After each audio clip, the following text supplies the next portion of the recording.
Hello there. Welcome to video 148 from Sumit Academy. I do hope that you have subscribed to my channel. Do subscribe now so that you do not miss out on my previous or future videos.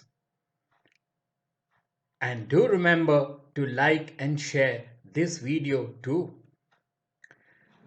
To make your task a little easier, here is a complete list of all the 148 videos available on my YouTube channel. The list is divided into the playlists under which they are available. Do have a look.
So far, in my earlier videos, we have studied the concept of disaster and disaster management.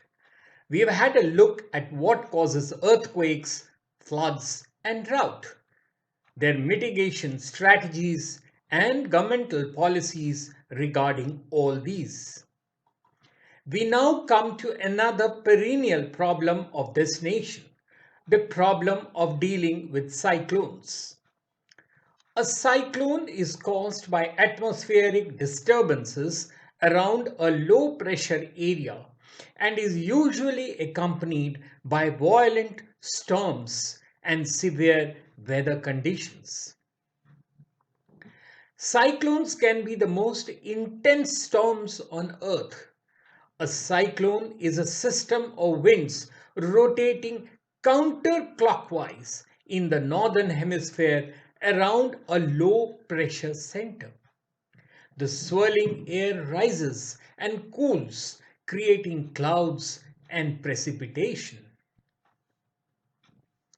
Cyclones are given many names in different regions of the world. They are known as typhoons in the China Sea and the Pacific Ocean, hurricanes in the West Indian Islands in the Caribbean Sea and Atlantic Ocean, tornadoes in West Africa and southern USA, willies in northwestern Australia, and tropical cyclones in the Indian Ocean. So you see, they have different names in different places. The word cyclone is derived from a Greek word cyclos, meaning coiling of a snake. It was coined because the tropical storms in the Bay of Bengal and the Arabian Sea appear like coiled serpents of the sea. Tropical cyclone is a deep, low pressure area wherein the central pressure falls 6 to 8 hectopascal, that's a unit of measurement, from the surroundings. Strong winds spiral around the center and pick up speeds of 62 kilometers per hour or more. There are two types of cyclone: middle latitude cyclones and tropical cyclones. Mid latitude cyclones are the main cause of winter storms in the middle latitudes. Tropical cyclones are also known as hurricanes. An anticyclone is the opposite of a cyclone. An anticyclone winds rotate clockwise in the northern hemisphere around a center of high pressure. Air comes in from above and sinks to the ground. High pressure centers generally have fair weather. Cyclone refers to their cyclonic nature, with wind blowing counterclockwise in the northern hemisphere and clockwise in the southern hemisphere. Where do cyclones originate and what is the strength of cyclones? Well, cyclones originate over the sea and travel about 300 to 500 kilometers a day, drawing heat energy from the ocean waters. A fully matured cyclone releases energy equivalent to few hydrogen bombs. The diameter of a cyclone varies from 150 to 1000 kilometers, but the effects dominate thousands of square kilometers of the ocean surface. What is the classification of tropical cyclones? Cyclones are classified into 5 different categories on the basis of wind speed from category 1 to category 5. The wind speed varies according to the category of the cyclone from 60 kilometers an hour to about 220 kilometers per hour and above. Once the winds around the low pressure area reach up to 62 kilometers per hour, it is termed as a tropical cyclone and is assigned a name. As and when the wind speed settles between 89 and 118 kilometers per hour, it turns into a severe cyclonic storm. Thereafter, the storm intensifies into a very severe cyclonic storm when the wind blows at a speed of about 119 to 221 kilometers per hour. And when the wind exceeds 221 kilometers per hour, the cyclone is called a super cyclonic storm. Have you ever heard of the eye of a cyclone? A fully matured cyclone develops a calm center called the eye, with a ring of hurricane winds around it. It has a diameter of about 10 to 15 kilometers, is cloud free, and surrounded by a 10 to 15 kilometer thick wall of convective clouds. It is the calm region with practically no rains and is warmer than the surrounding region. However, all cyclonic storms may not develop an eye, and sometimes double eye is also seen, which is indicative of very high intensity. It is the most dangerous part of the storm, as the storms surge, torrential rain, and high velocity winds are the associated features of the eye wall. Cyclones that develop in the regions between the tropics of Capricorn and Cancer are called tropical cyclones. Tropical cyclones are large scale weather systems developing over tropical or subtropical waters where they get organized into surface wind circulation. Now, they are called tropical storms as tropical refers to the geographical origin of these systems, which form almost exclusively over tropical seas. In addition to strong winds and rain, tropical cyclones are capable of generating high waves, damaging storm surge, and tornadoes. They typically weaken rapidly over land where they are cut off from their primary energy source. For this reason, coastal regions are particularly vulnerable to damage from a tropical cyclone as compared to inland regions. Heavy rains, however, can cause significant flooding inland, and storm surges can produce extensive coastal flooding up to 40 kilometers from the coastline. Do remember the proverb that every cloud has a silver lining. Though their effects on human populations are often devastating, tropical cyclones are nature's way of relieving drought conditions. They also carry heat energy away from the tropics and transport it toward temperate latitudes, which may play an important role in modulating regional and global climate. Our next question is to how cyclones are formed. The development cycle of tropical cyclones may be divided into three stages: formation and initial development stage, the mature tropical storms, and finally modification and decay. Let us look at the first stage, that is formation and initial development stage. The formation and initial development of a cyclonic storm depends upon various conditions like a warm sea, a temperature in excess of 26 degrees Celsius to a depth of 60 meters, with abundant and turbulent transfer of water vapor to the overlying atmosphere by evaporation and atmospheric instability.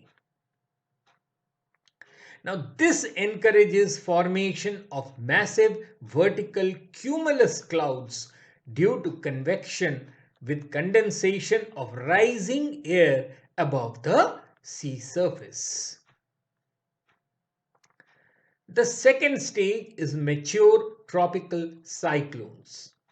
When a tropical storm intensifies, the air rises in vigorous thunderstorms and tends to spread out horizontally at the tropopause level. Once air spreads out, a positive perturbation pressure at high levels is produced, which accelerates the downward motion of air due to convection. With the inducement of subsidence, air warms up by compression and a warm eye is generated. Generally, the eye of the storm has three basic shapes: circular, concentric, and elliptical. The main physical feature of a mature tropical cyclone in the Indian Ocean is a concentric pattern of highly turbulent giant cumulus thundercloud bands. The third stage is modification and decay. A tropical cyclone begins to weaken in terms of its central low pressure, internal warmth, and extremely high speeds as soon as its source of warm, moist air begins to ebb or is abruptly cut off. Now, this happens after its landfall or when it passes over cold waters. The weakening of a cyclone does not mean that the danger to life and property is over. So much for the boring part. Let's come to India now. So, how prone is India to the dangers of a cyclone? The Indian subcontinent is one of the worst affected regions in the world. The subcontinent, with a long coastline of 8,041 kilometers, is exposed to nearly 10% of the world's tropical cyclones. Of these, the majority have their initial genesis over the Bay of Bengal and strike the east coast of India. On an average, 5 to 6 tropical cyclones form every year, of which 2 or 3 could be severe. More cyclones occur in the Bay of Bengal than the Arabian Sea, with a ratio of approximately 4:1. Cyclones occur frequently on both the coasts, the west coast, Arabian Sea, and the east coast, Bay of Bengal. An analysis of the frequency of cyclones on the east and west coasts of India between 1891 and 1990 shows that nearly 262 cyclones occurred, 92 of them severe, in a 50-kilometer wide strip above the east coast. Less severe cyclonic activity has been noticed on the west coast, where 33 cyclones occurred the same period, of which 19 were very serious. Tropical cyclones occur in the months of May, June, and October, November. Cyclones of severe intensity and frequency in the North Indian Ocean are bimodal in character, with their primary peak in November and secondary peak in May. The disaster potential is particularly high during landfall in the North Indian Ocean, that is the Bay of Bengal and the Arabian Sea, due to the accompanying destructive wind, storm surges, and torrential rainfall. Of these, storm surges cause the most damage as sea water inundates low-lying areas of coastal regions and causes heavy floods, erodes beaches and embankments, destroys vegetation, and reduces soil fertility.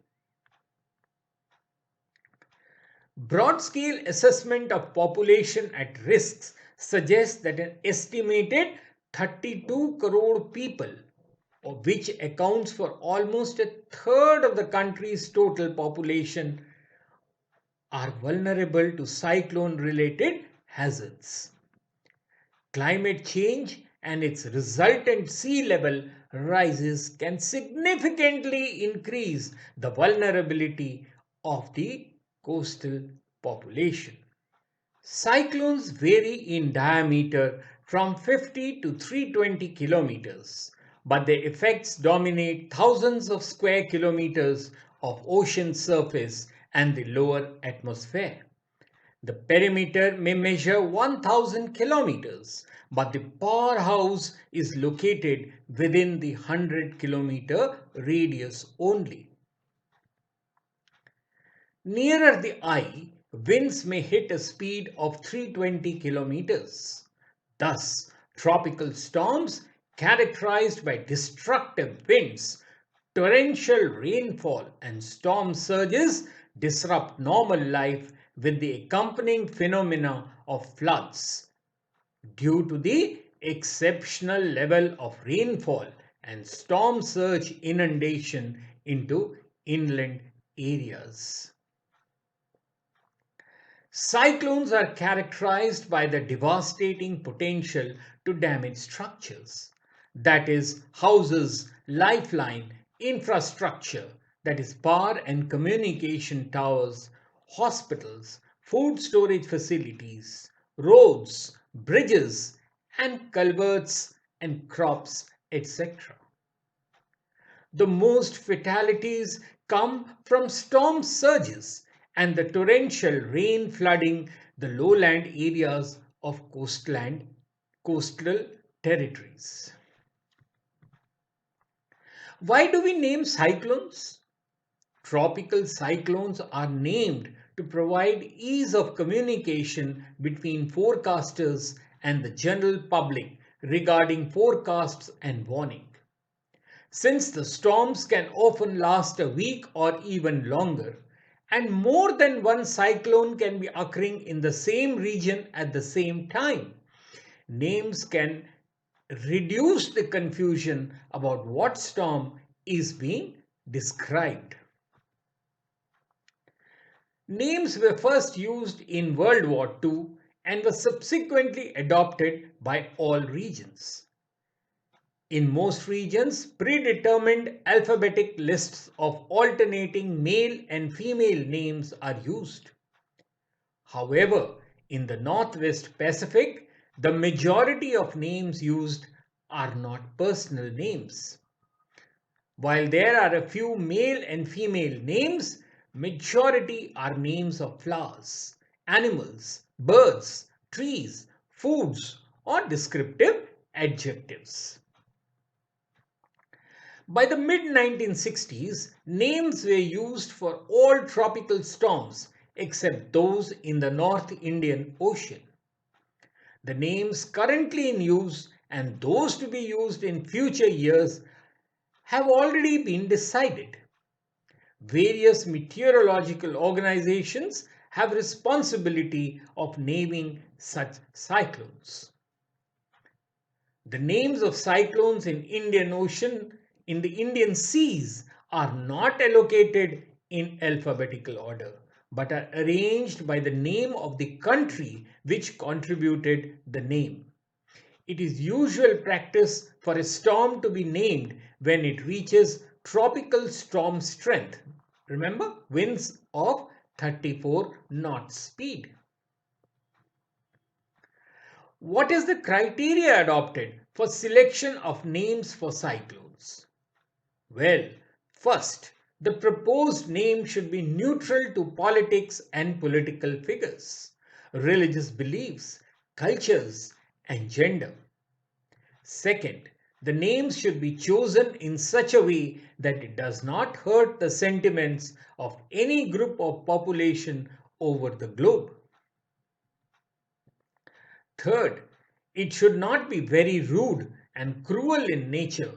And fourth, it should be short, easy to pronounce, and should not be offensive to any nation. Fifth, the maximum length of the name will be 8 letters, while sixth, the proposed name should be provided along with its pronunciation and voice over. The names of tropical cyclones over the North Indian Ocean are not repeated. So, who is responsible for naming of future cyclones?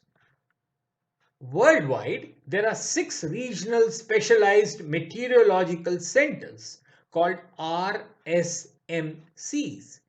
and 5 regional tropical cyclone warning centers or TCWCs.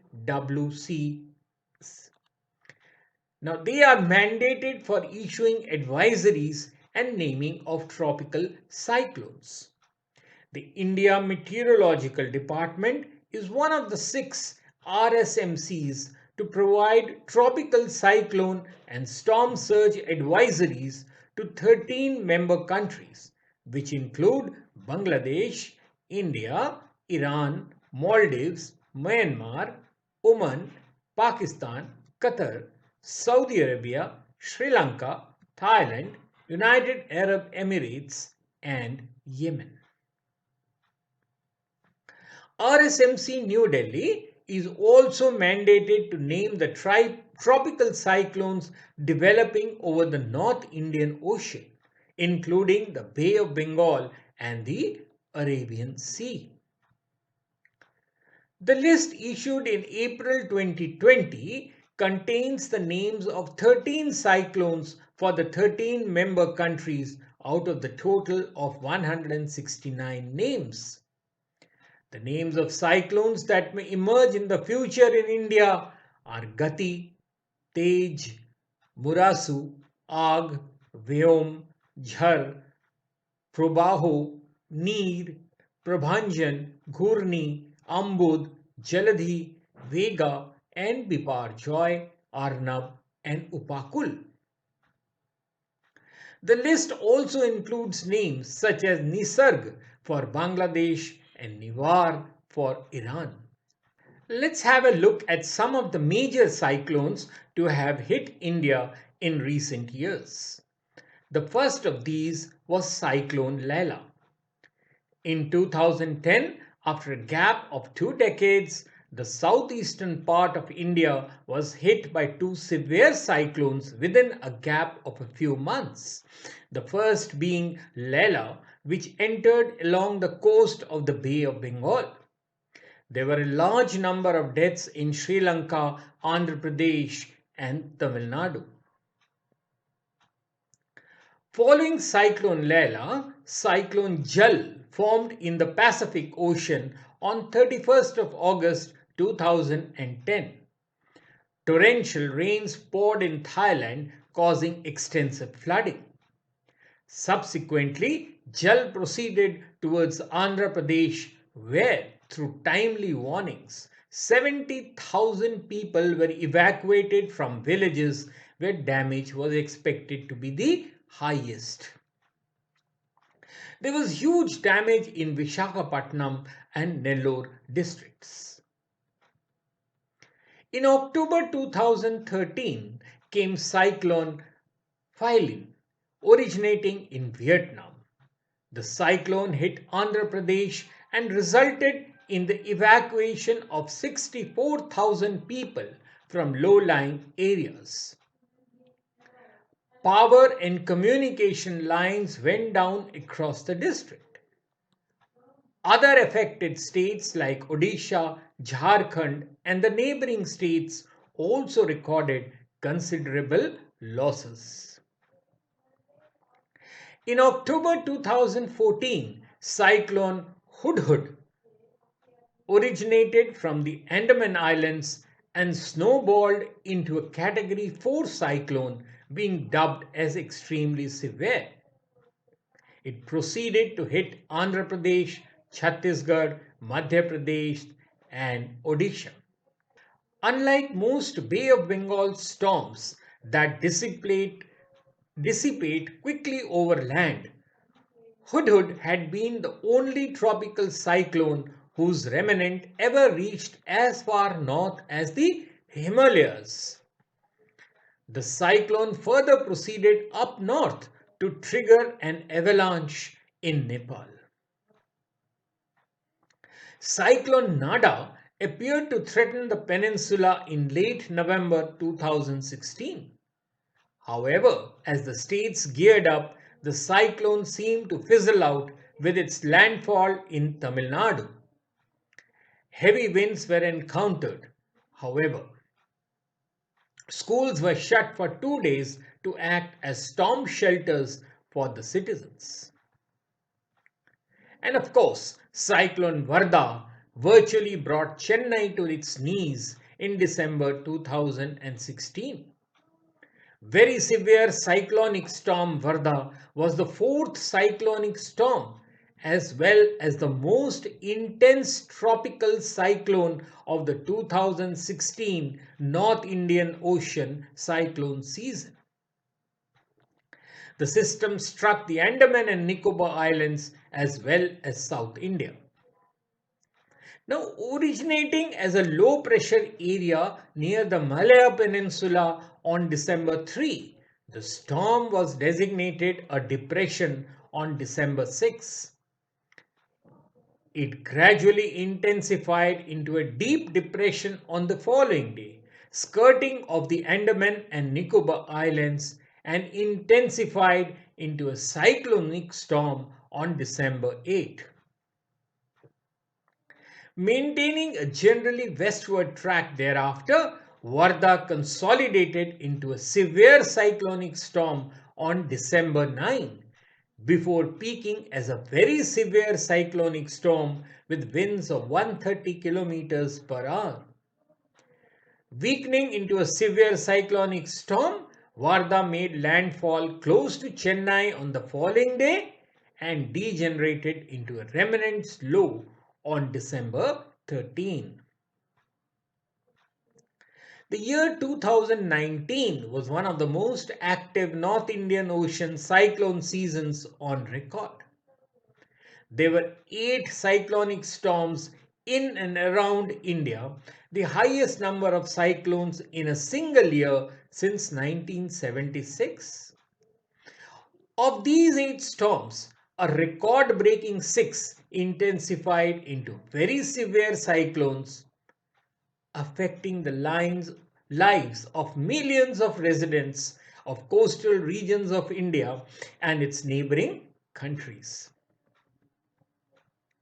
We had Pabuk in January 2019, followed by Fani in April, Vayu in June, Hika in September, Kair in October, Maha and Bulbul in October-November, and Pavan in December. Along with the COVID epidemic, 2020 was a very forgettable year in the areas affected by a series of cyclones. Cyclone Amphan was the first pre-monsoon super cyclone of this century and arose from the Bay of Bengal. It caused huge destruction in West Bengal and Odisha.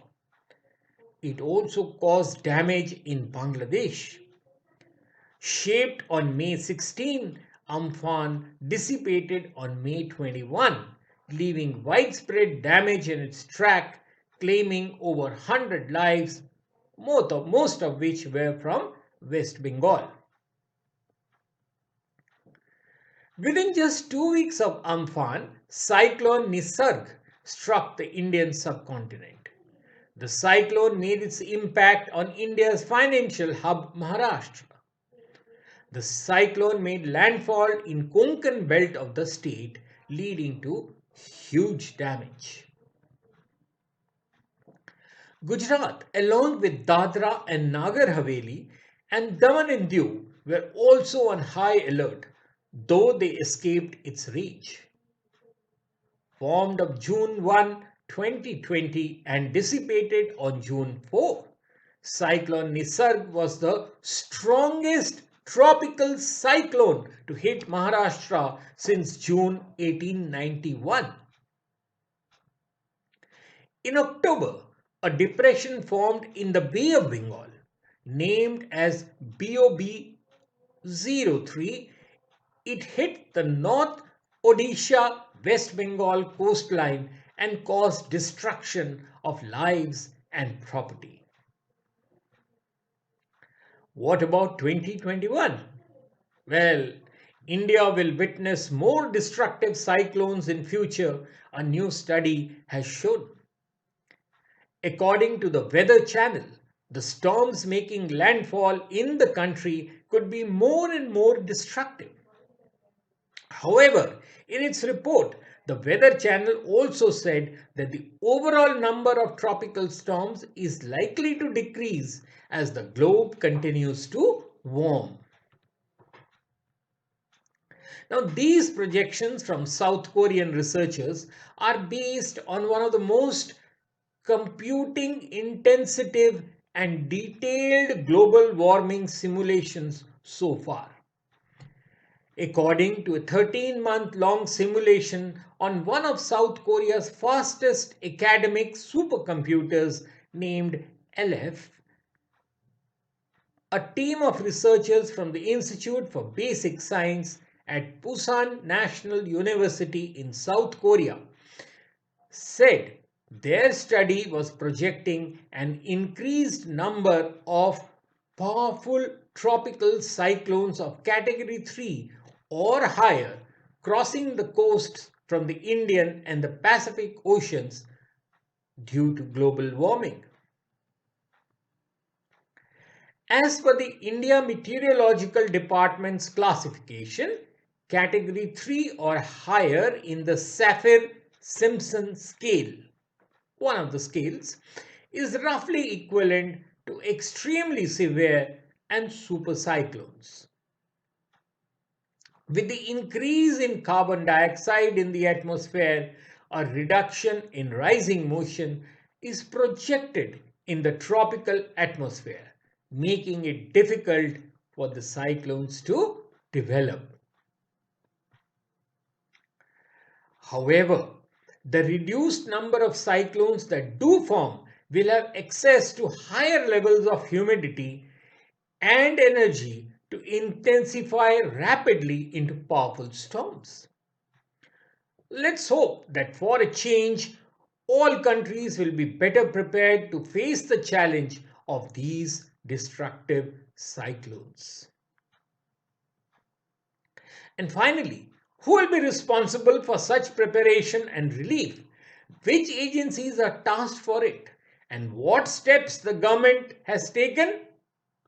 Well, all this form the subject of my next video on cyclones. Do look out for it next week.